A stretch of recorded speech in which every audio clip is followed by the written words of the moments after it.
Hi class, I am Harkesh Patel, biology faculty in Sarvodaya institute. आज आपके साथ हम जुड़ रहे हैं फिर से कोशिका का समग्र अवलोकन करने के लिए। कोशिका का समग्र अवलोकन में ये देखेंगे बेटा कि कल सारी चीज़ें बता दी थी। अब यहाँ पे आपको ये चीज़ें देखनी है कि कहाँ पे क्या क्या चीज़ें हैं और कब क्या बोलते हैं, कोश सेल में क्या क्या चीज़ें उपस्थित होती हैं। तो सपोज दैट अगर मान लें हमारे पास एक कोशिका है, क्या है बेटा? कोशिका। ओके, जिसे हम क्या बोलते हैं? सेल। इंग्लिश में इसे सेल बोलते हैं। इसको 3 भागों में हम विभाजित कर सकते हैं। कितने भागों में बेटा? इसको 3 पार्ट में हम डिवाइड कर सकते हैं। ओके, अब मान लीजिए ये सेल है। ये क्या है बेटा? एक सेल है। सेल के ऊपर एक बाउंड्री वाल है जिसे सेल इनवॉल्व कहते हैं और बीच में इसके न्यूक्लियस है और ये है। तो ये हो गया फर्स्ट, जिसे बाउंड्री वाल कहेंगे। ये हो गया सेकेंड, जिसे साइटोप्लाज्म कहेंगे। और ये हो गया थर्ड, जिसे हम न्यूक्लियस कहेंगे। ठीक है, तो इसी को डिटेल में हम देख रहे हैं। ठीक है, तो जो सेल है, क्या बेटा? सेल के बाहर की तरफ, सबसे बाहर की तरफ जो स्थान होता है उसे हम बोलते हैं क्या? Boundary wall. क्या बोलते हैं? Boundary wall.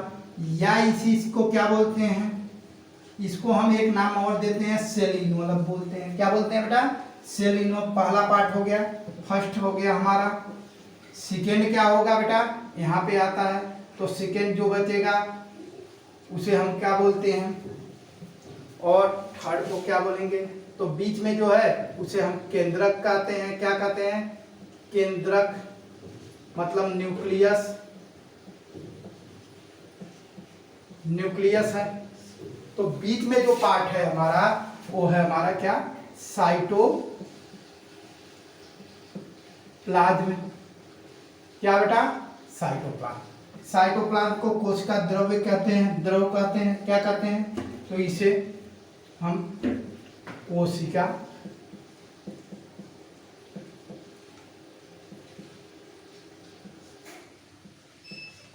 द्रव कहते हैं। क्या कहते हैं बेटा? कोशिका द्रव। ध्यान से देखिए। अब बाउंड्री वाल जो है कितने लेयर हो सकते हैं? तो हम बैक्टीरिया को भी मेंशन कर ले रहे हैं।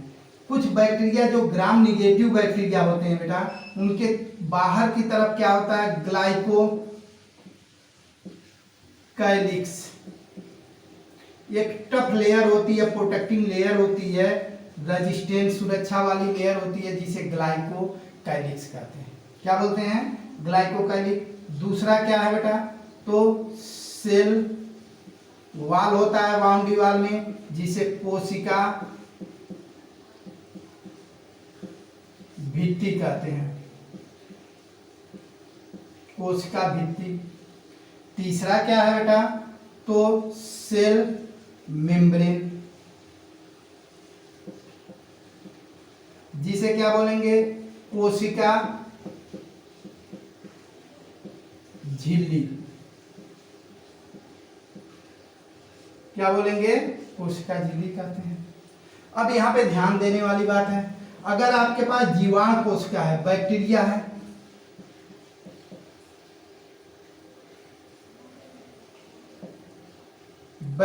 है, तो उसमें ये तीनों पाए जाएंगे। अगर ग्राम निगेटिव बैक्टीरिया है तो ग्लाइकोकाइलिक्स, सेल वाल और सेल मेम्ब्रेन पाए जाएंगे। अगर आपके पास प्लांट सेल है, पादप कोशिका, तो उसमें क्या है? कोशिका भित्ति और कोशिका झिल्ली दोनों पाए जाएंगे। अगर आपके पास एनिमल सेल है तो उसमें सिर्फ और सिर्फ सेल मेम्ब्रेन पाया जाएगा। तो ये चीजें आप लोगों को ध्यान में रखनी है कि अगर बैक्टीरियल ग्राम निगेटिव बैक्टीरिया है तो उसमें 3 के 3 लेयर, प्लांट है तो उसमें 2 लेयर, अगर एनिमल है तो उसमें सिर्फ और सिर्फ एक ही लेयर उपस्थित होता है, बाउंड्री वाल में या सेल इनवॉल्व में उपस्थित होता है। अब आगे की चीजें देखेंगे। न्यूक्लियस को रहने देते हैं, उसको अलग से देखेंगे। अब हम क्या करेंगे बेटा कि कोशिका द्रव को 3 भागों में बांटेंगे, कोशिका द्रव को 3 भागों में विभाजित करेंगे।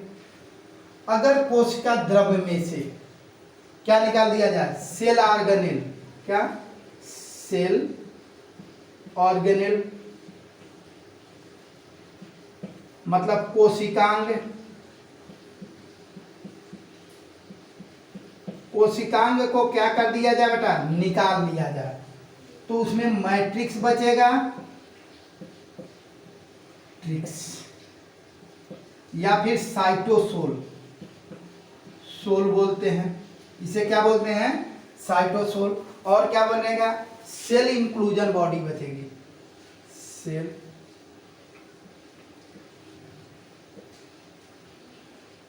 बॉडी, सेल इंक्लूजन बॉडी बटेगी, ठीक है। अब इसे हम साइटोसोल कहते हैं, क्या बोलते हैं, साइटोसोल। मेन चीजें बता रहा हूं, ध्यान से देखो।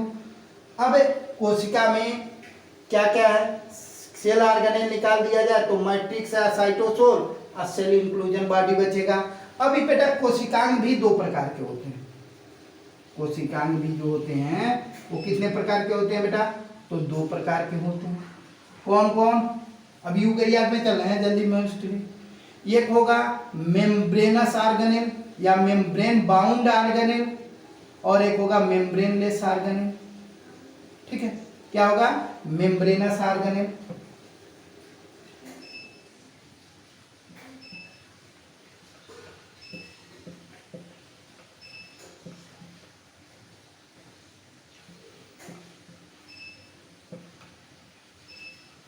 मेम्ब्रेनस ऑर्गेनेल, झिल्ली युक्त कोशिकांग, झिल्ली युक्त कोशिकांग, झिल्ली युक्त कोशिकांग हो गया। और दूसरा झिल्ली रहित कोशिकांग मतलब मेम्ब्रेन लेस ऑर्गेनेल, ठीक है। तो झिल्ली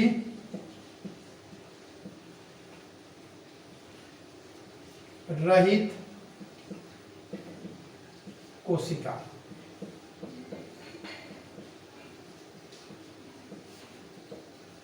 ठीक है, झिल्ली रहित कोशिकांग, ध्यान से देखना।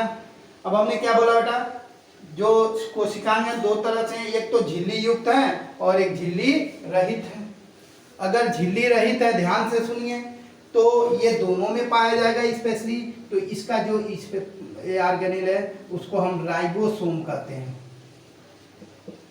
क्या कहते हैं, राइबोसोम,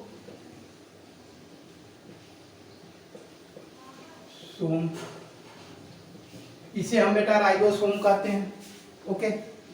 इसे हम क्या बोलते हैं, राइबोसोम कहते हैं। अब राइबोसोम की विशेषता देख लीजिए, स्पेशली ये राइबोसोम कहाँ कहाँ पाया जाता है। तो राइबोसोम प्रोकैरियोट कोशिका में, यूकैरियोट कोशिका में, यहाँ तक कि कुछ सेल ऑर्गेनेल में भी पाया जाता है, क्योंकि ये मेम्ब्रेनलेस है। इसके अलावा एक मेम्ब्रेनलेस और है जो एनिमल में पाया जाता है, सिर्फ एनिमल सेल में, सेंट्रियोल, सेंट्रियोल है बेटा, क्या है, सेंट्रियोल, ठीक है। तो जो सेंट्रियोल है उसे क्या बोलते हैं, तो इसे तारक काय बोलते हैं, और ये सिर्फ जंतु कोशिका में पाई जाती है, ये कोशिका विभाजन में मदद करती है। तो 2 तो मिल गए हमें। अब यहाँ पर भी इसको और अवलोकन करने में और अच्छा कर लेते हैं, ये भी 2 भागों में डिवाइड कर लेंगे। एक होगा सिंगल मेम्ब्रेन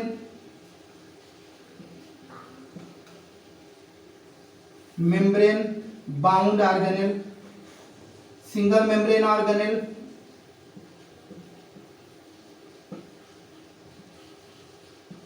और दूसरा है डबल, क्या बेटा, डबल मेम्ब्रेन ऑर्गेनेल,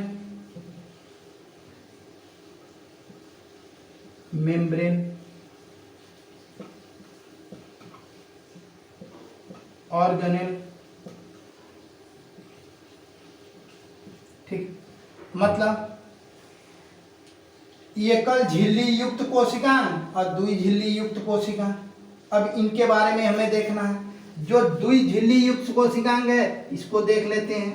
तीसरा आता है क्या बेटा, माइटोकॉन्ड्रिया।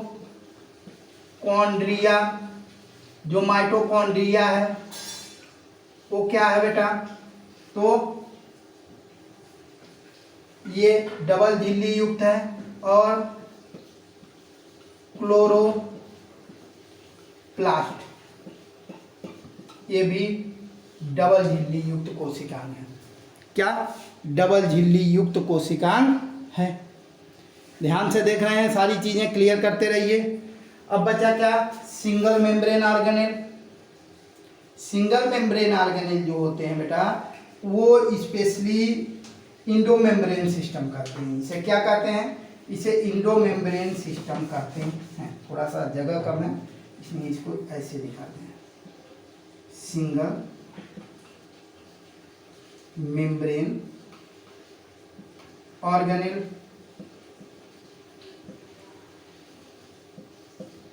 ठीक, इसमें क्या क्या आते हैं देख लीजिए।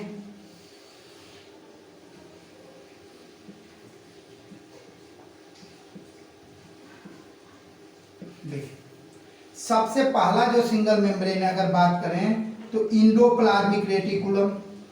इंडोप्लाज्मिक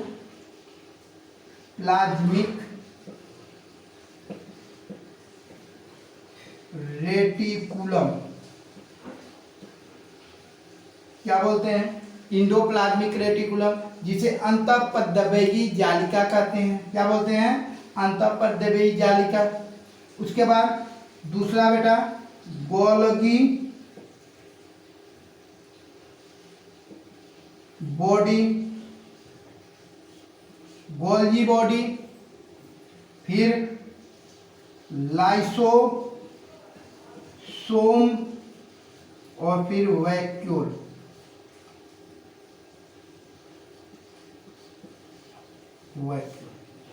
ये जो चार हैं ये चारों के चारों सिंगल मेम्ब्रेन है। इसे अंतःपद्रव्यी जालिका कहते हैं, इसे गोल्गी बॉडी ही कहते हैं, इसे लाइसोसोम कहते हैं। ठीक है, और इसको क्या बोलते हैं, इसको स्पेशली वैक्यूल को हम क्या बोलते हैं, तो वैक्यूल को हम रितिका या रसधानी कहते हैं। क्या कहते हैं, रितिका। ये जो भी हैं ये चार के चारों इंडोमेम्ब्रेन सिस्टम में आते हैं।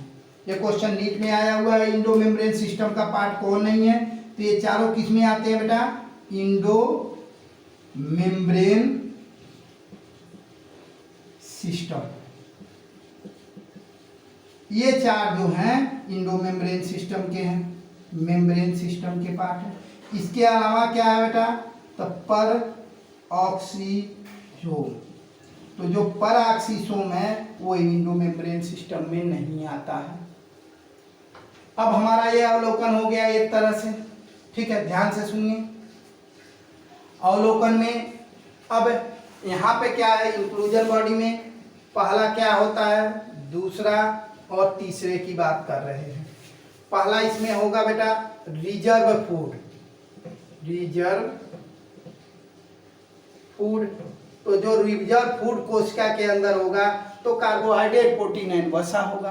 क्या होगा, कार्बोहाइड्रेट। उसके बाद एक्सक्रीटरी मटेरियल,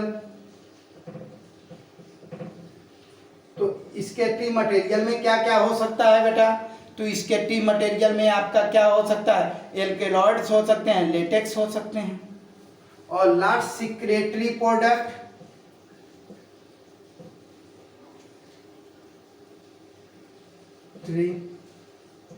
प्रोडक्ट, तो जो सेक्रेटरी प्रोडक्ट है बेटा इसमें क्या हो सकते हैं, तो नेक्टर हो सकता है और कलर पिगमेंट हो सकता है।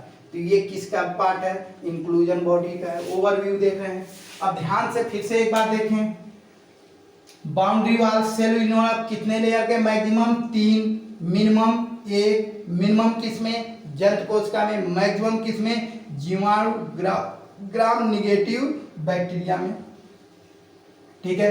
एनिमल सेल में क्या नहीं पाया जाता, तो सेल वॉल और ग्लाइकोकाइलिक्स नहीं पाई जाती है। अगर यूकैरियोट की दृष्टिकोण से देखें तो यहाँ पे सेल वॉल अनुपस्थित होता है। ये पार्ट हमारा फिनिश हुआ। साइटोप्लाज्म को 3 भागों में बांट सकते हैं, matrix, cell organelle and cell inclusion body. Matrix जो होगा ये सेमी सॉलिड मतलब आध्री कहते हैं। ये ना तो पूरी तरीके से वाटर होता है ना पूरी तरीके से सॉलिड होता है, ये सेमी सॉलिड होता है, मतलब एक तरह से चिपचिपा सा पदार्थ होता है। सेल इंक्लूजन बॉडी मतलब इसके अंदर जो उपस्थित है रिजर्व फूड, पहले से उपस्थित भोजन अपने लिए जो बचा के रखता है। भोजन करने के बाद जो उसके उस एक्सक्रीशन होते हैं, एक्सक्रीटिव मटेरियल होते हैं, और स्पेशली कुछ स्पेशल सिक्रीशन होता है। तो फूड रिजर्व फूड में क्या हो जाएगा, कार्बोहाइड्रेट, प्रोटीन एंड वसा, ठीक है। एक्सक्रीशन में एल्कोलॉइड्स हो जाएंगे और लेटेक्स हो जाएगा। सिक्रीशन में नेक्टर हो जाएगा और कलर पिगमेंट हो जाएंगे। अब हम बात करते हैं किसका बेटा, सेल ऑर्गेनेल, जो कोशिकांग की बात कर रहे हैं, जो सबसे इंपॉर्टेंट पार्ट है। अब मेम्ब्रेनस ऑर्गेनेल जो है और मेम्ब्रेनलेस, तो मेम्ब्रेनलेस ऑर्गेनेल जो है वो राइबोसोम है मेनली। अब मेम्ब्रेनलेस है इसलिए ये प्रोकैरियोट और यूकैरियोट दोनों में उपस्थित होता है। प्रोकैरियोट में 70 इयर्स और यूकैरियोट में 80 इयर्स होता है। यहाँ तक कि जो प्रोकैरियोट में उपस्थित होता है, कुछ सेल ऑर्गेनेल में जैसे माइटोकॉन्ड्रिया और क्लोरोप्लास्ट में भी राइबोसोम उपस्थित होता है। और कहाँ उपस्थित होता है, तो एंडोप्लाज्मिक रेटिकुलम के ऊपर उपस्थित होता है।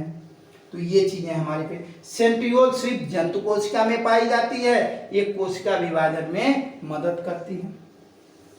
मेम्ब्रेनस ऑर्गेनेल जो यूकैरियोट का स्पेशल फीचर है, इसमें सिंगल मेम्ब्रेन ऑर्गन और डबल मेम्ब्रेन ऑर्गन की बात करेंगे। जो डबल मेम्ब्रेन है ऑर्गेनेल्स हैं, इसमें माइटोकॉन्ड्रिया एंड क्लोरोप्लास्ट हैं। माइटोकॉन्ड्रिया एंड क्लोरोप्लास्ट दोनों डबल मेम्ब्रेन ऑर्गेनेल हैं। इसमें दुई झिल्ली युक्त कोशिकांग है। ये क्या है, दुई झिल्ली युक्त कोशिकांग। इसमें से जो क्लोरोप्लास्ट है ये लार्जेस्ट है। लार्जेस्ट क्या कहलाएगा बेटा, तो लार्जेस्ट कोशिकांग मतलब सबसे बड़ा कोशिकांग कहा जाता है। कंपोनेंट पूछे तो न्यूक्लियस हो जाएगा, लेकिन अगर कोशिकांग की बात करें तो किसको बोलेंगे, तो हम बोलेंगे क्लोरोप्लास्ट को, ठीक है। क्लोरोप्लास्ट मतलब, तो ये चीजें आप लोगों को हरित लवक जो होता है। अब ये प्लांट सेल में हमें यहाँ कंफ्यूजन कराएगा, सबसे बड़ा ये सेकेंड लार्जेस्ट है, तो पूछ देगा एनिमल सेल में लार्जेस्ट सेल ऑर्गेनेल कौन है और सबसे ऊपर क्या दे देगा बेटा, आपको कंफ्यूज करने के लिए, तो क्लोरोप्लास्ट। और बच्चे जानते हैं कि सेल में सबसे लार्जेस्ट ऑर्गेनेल क्लोरोप्लास्ट है, इसलिए आप पहले उसको टिक करके हट जाते हैं, लेकिन ये गलत हो जाएगा क्योंकि एनिमल सेल में जंतु कोशिका में क्लोरोप्लास्ट अनुपस्थित होता है। तो वहाँ पे लार्जेस्ट सेल कौन हो जाएगा, माइटोकॉन्ड्रिया। वैसे सेल को ओवरव्यू के दृष्टिकोण से देखें तो माइटोकॉन्ड्रिया जो है सेकेंड लार्जेस्ट ऑर्गेनेल में आता है। अब इनको क्या बोलते हैं, तो माइटोकॉन्ड्रिया को पावर हाउस ऑफ सेल कहते हैं, कोशिका का विद्युत गृह। और क्लोरोप्लास्ट को क्या कहते हैं, तो क्लोरोप्लास्ट को कोशिका का किचन कहते हैं। एक तरह से क्या कहते हैं, भोजन बनाने वाला एरिया, ठीक है, रसोइया। इसको क्या बोलते हैं, कोशिका का रसोइया बोलते हैं, किचन बोलते हैं इसे माइटोकॉन्ड्रिया को। राइबोसोम को क्या बोलते हैं, तो प्रोटीन फैक्ट्री बोलते हैं। आते हैं यहाँ पे एक बार, अब कई बार क्वेश्चन आ रहे हैं, सिंगल मेम्ब्रेन में ही आता है, इंडो मेम्ब्रेन सिस्टम के अंदर कौन कौन ऑर्गेनेल आते हैं। तो जो इंडो मेम्ब्रेन सिस्टम है बेटा, उसके अंतर्गत न्यूक्लियर मेम्ब्रेन से स्टार्ट होते हुए जो निर्माण होता है, और एक दूसरे से इनके वर्क जो होते हैं, कार्य जो होते हैं, आपस में कोऑर्डिनेटेड होते हैं, कोऑर्डिनेट सहयोगित होते हैं। तो endoplasmic reticulum, ER, Golgi body, GB, lysosome और वैक्यूल, ये तीनों के तीनों बेटा इंडो मेम्ब्रेन सिस्टम के अंडर में आते हैं, जो सिंगल मेम्ब्रेन है। पराक्सीसोम इसके अंडर में नहीं आता है, ये फोटो रेस्पिरेशन में हेल्प करता है। लेकिन एनिमल सेल में अगर बात करेंगे तो ये 3 ही देगा आपको ऑप्शन में। कौन कौन? Endoplasmic reticulum, Golgi body and lysosome, ये 3 ही ऑप्शन में देगा। ये पराक्सीसोम, एक क्या बोलते हैं वैक्यूल नहीं रहेगा। लेकिन अगर पादप कोशिका है तो उसमें वैक्यूल को भी मेंशन किया जाता है। इस तरह से हमारा क्या खत्म हुआ बेटा? तो अब हमारा बचा केंद्रक। हम केंद्रक को विभाजित करने जा रहे हैं। तो ये ओवरव्यू, यहाँ से कोई भी क्वेश्चन निकल के जाएगा नहीं। आप सारे क्वेश्चन आपके सॉल्व होंगे यहाँ तक के। इसको आप अच्छे से शॉर्ट स्क्रीन ले लीजिए। तो बेटा अब हम किसको बात करेंगे? हम केंद्रक को, तीसरा पार्ट जो है कौन? केंद्रक, उसको हम विभाजित करने जा रहे हैं। किसको करने जा रहे हैं बेटा? तो तीसरा पार्ट जो है हमारा केंद्रक। केंद्रक जिसे हम क्या बोलते हैं? न्यूक्लियस। ठीक है, इसे ब्रेन ऑफ सेल कहते हैं। सबसे पहला पॉइंट तो यही आ गया, इसे ब्रेन ऑफ सेल कहते हैं। बेटा इसको 2 भागों में पहले विभाजित करते हैं। कितने भागों में? 2 भागों में विभाजित करते हैं। पहला कौन सा भाग है? पहला है, ध्यान से सुनेंगे, बाउंड्री वाल ऑफ न्यूक्लियस। ठीक है, या न्यूक्लियस बाउंड्री वाल कह सकते हैं। तो boundary wall of nucleus. Nucleus की बाउंड्री वाल की बात कर रहे हैं। किसकी बात कर रहे हैं? न्यूक्लियस की बाउंड्री वाल। तो सपोज दैट ये देखिए, ये हमारा न्यूक्लियस है। ठीक है, अभी डिटेल नहीं जाना है। और बीच में यहाँ पे ये चीज है। जब अगर बाउंड्री वाल और दूसरा क्या है? तो न्यूक्लियो प्लाज्म। ठीक है, न्यूक्लियोप्लाज्म को क्या कहेंगे? केंद्रक द्रव्य कहेंगे।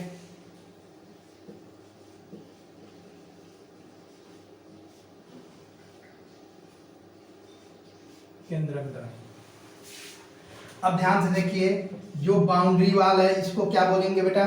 तो इसको और नाम, स्पेशली इस बाउंड्री न्यूक्लियर में बाउंड्री वाल ऑफ न्यूक्लियस को और क्या बोलते हैं बेटा? तो ये कैसा होता है? डबल मेम्ब्रेनस होता है। इसे कैरियोथीका बोलते हैं। क्या बोलते हैं? थीका। कैरियो मतलब न्यूक्लियस, थीका मतलब मेम्ब्रेन, न्यूक्लियर मेम्ब्रेन। और क्या बोल सकते हैं इसको? तो न्यूक्लियर मेम्ब्रेन। क्या बोलेंगे इसको बेटा? न्यूक्लियर मेम्ब्रेन बोलेंगे। तो 3 नामों से इसको जाना जाए। इसमें पोर वगैरह होते हैं जो न्यूक्लियस के समय देखेंगे। अब देखिए, जो न्यूक्लियोप्लाज्म है इसको भी 2 भागों में बांट सकते हैं। एक हो जाएगा आपका क्या? न्यूक्लियर ऑर्गेनेल,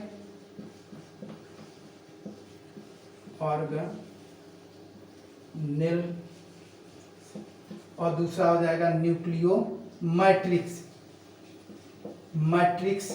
मैट्रिक्स को आध्री बोलते हैं। क्या बोलते हैं? आध्री बोलते हैं, न्यूक्लियर मैट्रिक्स। ठीक है, अब न्यूक्लियर ऑर्गेनेल जो है इसमें 2 चीजें अगर काउंट करें तो आ जाएगा। एक आपका आएगा बेटा क्या? क्रोमैटिन, फाइबर, और दूसरा क्या आ जाएगा? न्यूक्लियोलस।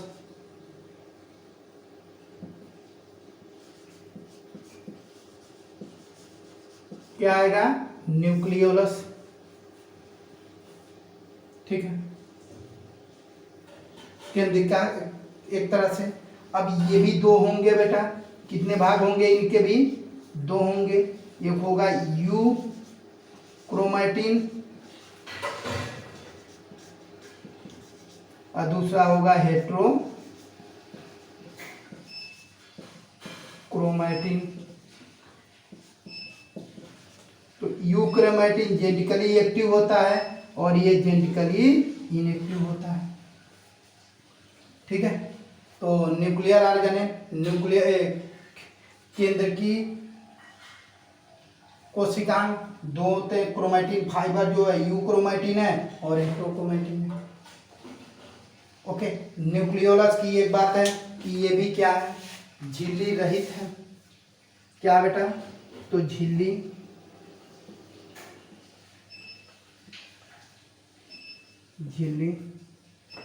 रहित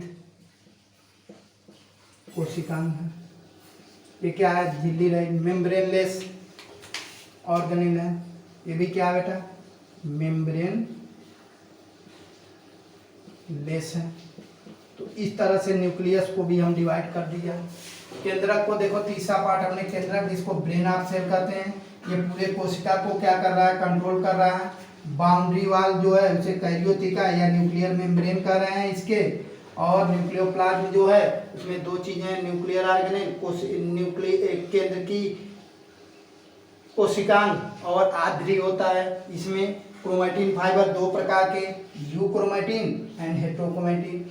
न्यूक्लियोलस जो है वो मेम्ब्रेन लेस है। क्या है बेटा, मेम्ब्रेन लेस है। तो इस तरह से हमारा ये भी फिनिश हुआ। अब बचा क्या बेटा, सेल को और कैसे हम विभाजित कर सकते हैं, क्या चीजें और क्वेश्चन आ सकते हैं, उससे रिलेटेड देख लेते हैं। जैसे अगर बात करें, हमारे पास एक सेल है, ठीक है, तो उस सेल को किस किस पार्ट पे, कौन सा पार्ट अगर रिमूव कर दिया जाएगा तो उसे क्या नाम देंगे, उसके बारे में हम देख लेते हैं। ठीक है,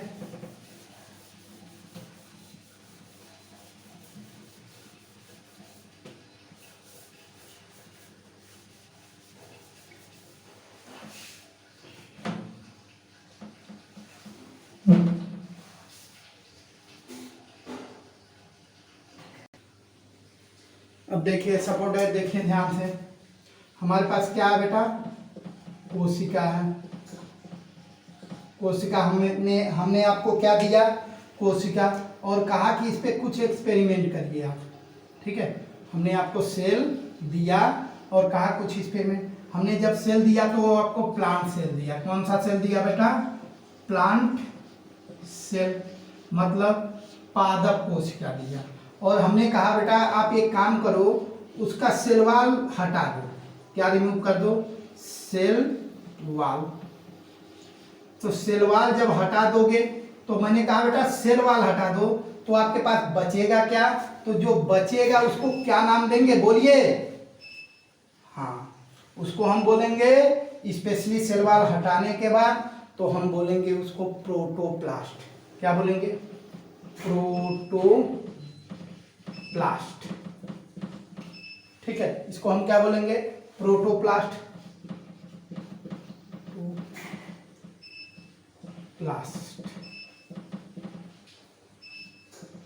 हम इसे प्रोटोप्लास्ट बोलेंगे, ध्यान से देखिए। ओके, अब हमने कहा चलो कोई बात नहीं, निकाल दिया। एक काम और करो उससे, आप हमें एक चीज और निकाल दो, सेल मेम्ब्रेन भी निकाल दो। क्या, सेल मेम्ब्रेन, सेल से रिलेटेड, या प्लाज्मा मेम्ब्रेन, ये दोनों चीजें रिमूव कर दो। अब आपके पास क्या बचेगा, तो आपने कहा मेरे पास अब बच जाएगा क्या बेटा, प्रोटोप्लाज्म। जो सारी चीजें बचेंगी उन्हें प्रोटोप्लाज्म कहेंगे।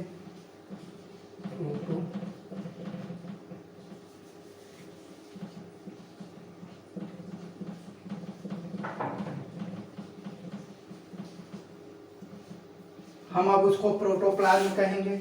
हमने कहा चलो प्रोटोप्लाज्म से एक चीज और निकाल दो, न्यूक्लियस, मतलब केंद्रक निकाल दो। तो केंद्रक जब निकाल देंगे तो जो बचेगा उसको क्या बोलेंगे बेटा, तो उसको साइटोप्लाज्म बोलेंगे। क्या बोलेंगे, साइटोप्लाज्म। ठीक है, साइटोप्लाज्म को हम क्या बोलेंगे, कोशिका द्रव्य, कोशिका द्रव्य। हमने कहा कोई नहीं, थोड़ा सा और निकाल दो इससे, कोशिका द्रव से सेल ऑर्गेनेल निकाल दो, सेल ऑर्गेनेल, कोशिकांग,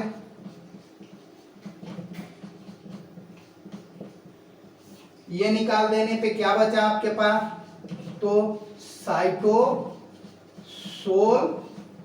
या इसी को हाइलो प्लाज्म, क्या बोलेंगे, हाइलोप्लाज्म। तो इस तरह से अगर यहां से भी टर्मिनोलॉजी कोई आपसे पूछता है तो हर चीज एक एक चीजें आप निकाल कर दे देंगे। अब हमने देखिए एक्सपेरिमेंट करते हैं। हमने कहा आपके पास ये सेल है और ये पादप कोशिका है, क्या बेटा, वैक्यूलोगर है, पादप कोशिका है, और ये इसकी सेल वॉल है, क्या है, सेल वॉल है, पूर्ण है। ये क्या है आपका, सेल वॉल है, तो हमने ये दे दिया आपको। और ये क्या है, सेल मेम्ब्रेन है। ये क्या है, तो प्रोटोप्लाज्म है, नहीं रहने दीजिए। अब यहाँ ध्यान से सुनिए, हमने पहले कहा आपको कि सेल वॉल निकाल दो। अब ये हटा दिया मैंने सेल वॉल, तो जो बचेगा ये वाला लेयर, हटाने पे ये देखिए सेल मेम्ब्रेन से लेकर पूरा सेल, उसे प्रोटोप्लास्ट कहेंगे। हमने कहा आप सेल मेम्ब्रेन भी हटा दिया जाए, तो जब हटा देंगे तो जब हम इसमें क्या, कोशिका झिल्ली, कोशिका झिल्ली हटा देंगे, तब क्या बचेगा, तो हम कहेंगे ये मतलब साइटोप्लाज्म और न्यूक्लियोप्लाज्म दोनों मिलते हैं तो हमारा प्रोटोप्लाज्म कहलाता है। उन्होंने कहा अच्छा चलो अब न्यूक्लियस भी इससे निकाल दो, इसको भी निकाल दो, तो बच गया जो, उसे साइटोप्लाज्म कहेंगे। हमने कहा साइटोप्लाज्म से ऑर्गेनेल भी निकाल दो, तो जो बचेगा उसे क्या कहेंगे, साइटोसोल या हाइलोप्लाज्म। तो ओवरव्यू खत्म हो गया। नेक्स्ट वीडियो लेक्चर में हम प्रोकैरियोट एंड यूकैरियोट का डिस्कशन करेंगे। यहाँ से सेल के बारे में जानने के लिए ये चीजें एक एक पॉइंट बहुत जरूरी था, ये टर्मिनोलॉजी जरूरी थी, ये कोशिका ओवरव्यू जरूरी था, जिसे आसानी से आपको सारी चीजें समझ में आ जाए। ठीक है, तो धन्यवाद, मिलते हैं अगली कक्षा में पुनः। Thank you.